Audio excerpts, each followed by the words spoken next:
a republic, if you can keep it. Let us discuss the issues. And even though he had spent,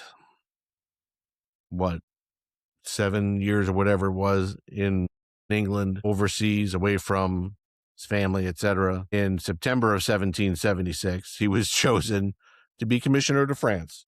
So guess what? Pack your bags again.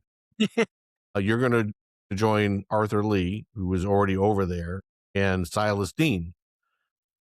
And you're going to try to help get us some money. Get us some All money, about the baby. Benjamins. It's all about the Benjamins. All about the Benjamins. Now, one thing that I read, I thought was really kind of interesting. Here's a guy who's got a lot of money that he's made being a printer, among all these other things. Before he goes over to France, he comes up with like 3,000 to 4,000 pounds, because that's what the currency we were using, and gives it to the Continental Congress.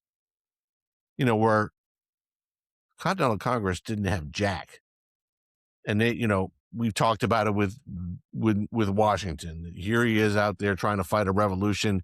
His troops they don't have shoes on their feet. Their uniforms, if they had any, are all tattered and torn and rags. We need money for ammunition. We don't have any. And he kept asking for money and money and money. Here's Benjamin saying, you know what? I'm giving you what I have. I'm doing my part. And off to France he goes, because France hates England. Yeah. And, we're trying to get some money. And we know that if we can convince France, look, if you help us take out England here, it's in your interest too. Help me, help you, help me. Help me. And he arrives in France in December, and he becomes a member of Parisian society. And as Lou said, everyone's fawning over him. Oh, he's this, he's gracious, he's going to these salons, he's doing whatever, but all the time he's working the back channels, and he's putting pressure on, to the extent you can put pressure on, the King of France, and saying, come on, we need this help, we need this help, we need this help. It was the slow, steady drip. And he was consistent about it. And he was determined. But for his efforts, along with a few others in France along the way, I mean, we talked about John Adams doing some of this stuff, but the large majority of the French contributions was due to Benjamin Franklin. And without those contributions, we weren't going anywhere.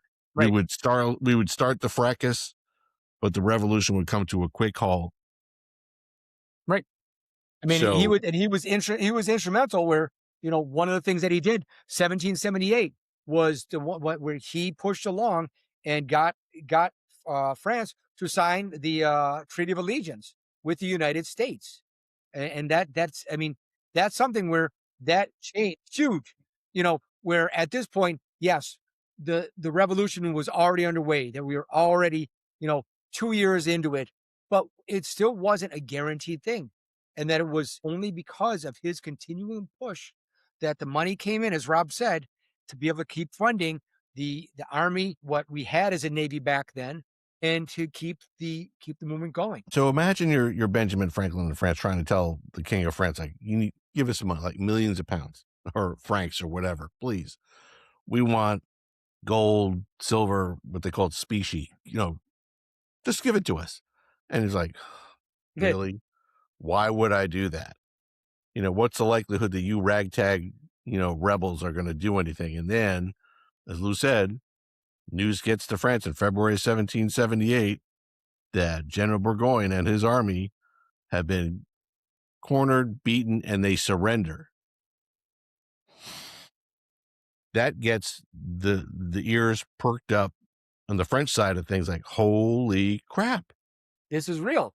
Imagine what would happen if we actually funded some of this stuff and actually helped them a little bit. Now, up until this time, no one, even the French, wouldn't consider the Americans. They wouldn't consider the colonists a country. Because to do that, you're risking open war with Britain, who will then come after you, and Britain would never do it, but once this comes and the Treaty of Alliance was signed, that was huge because it's the first time anyone formally acknowledged the colonies as being its own independent state or union. Declaration of Independence actually meant something at that point. Right. So France starts funding our stuff. And on October 28th of 1778, Benjamin Franklin, the U.S. Commission was discharged, and Franklin was appointed to be the sole, I got to get this wrong, the plenipotentiary. Wow, I did it. Say that again. Plenipotentiary to the French court. So he was the man. And before there was a group of three, Silas Deane, then General Lee, and Benjamin Franklin. No. The commission was dissolved, but you, Benjamin, you stay there because you're the guy, you're the rock star. And he stayed on for a couple more years, saw through the war.